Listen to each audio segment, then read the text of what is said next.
notice where you're at? Yes. Okay. Yes. The point of the map is to notice where you are.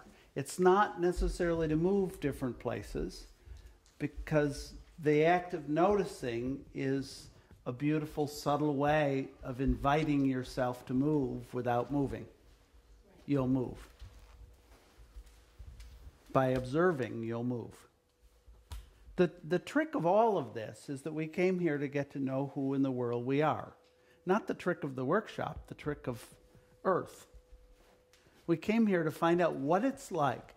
What in the world is it like to have a finite representation of ourselves? That's what we came here to do. And it's just so funny that we keep bitching about how finite it is.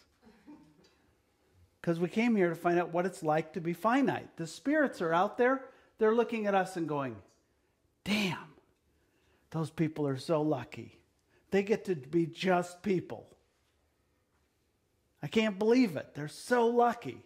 And we're looking out at the spirits and going, those spirits are so lucky. They get to be everything. They don't have to stop anywhere. They don't have to pay attention to boundaries or borders or anything. So we've got a universal envy going on. This is what we have. That's very cute. And notice that as soon as I say that, you go, yeah, but I'd like to be a little less finite here. And I'd like it to be a little less finite there. And I'd like the monetary supply to be a little less finite in my bank account. I'd like to get a little more infinite pussy, or whatever your thing is. I'd like to... Can't get it. Want it. Part of the fun is that you want it and don't have it. Because for forever, you already had it and didn't necessarily want it. That's when you were a spirit. Now you don't have it and you do want it.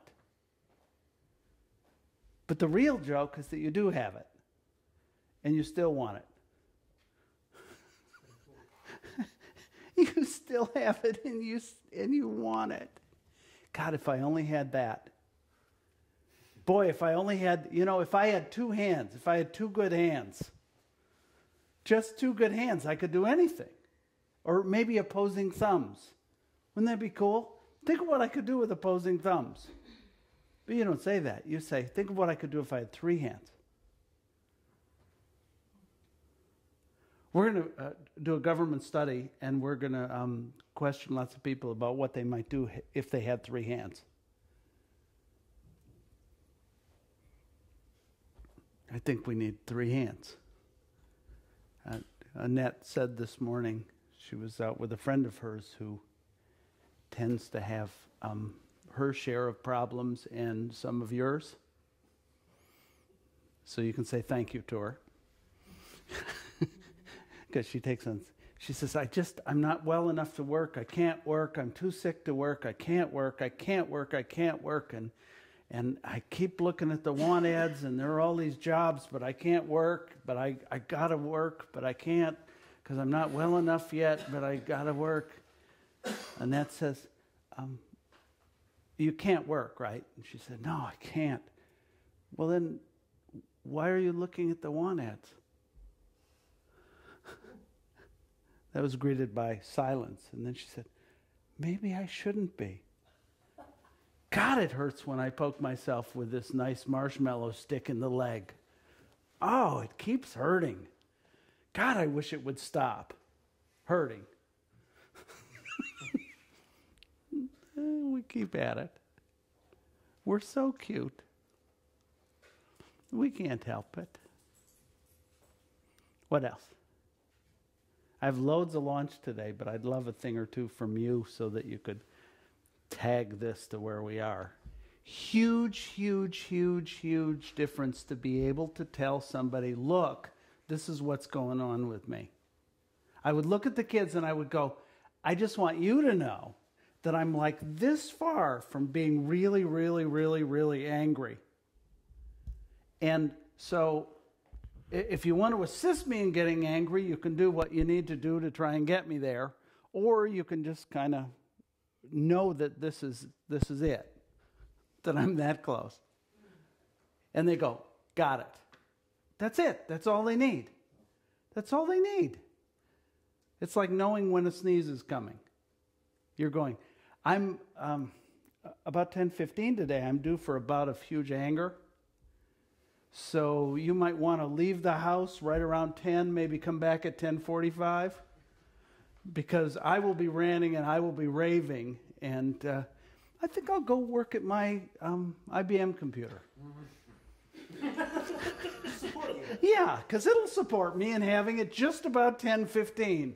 Let's see, if it crashes randomly when I've already written a couple thousand words at 10:05, and then I try and resurrect it, and then I think, why wasn't I working on the Mac?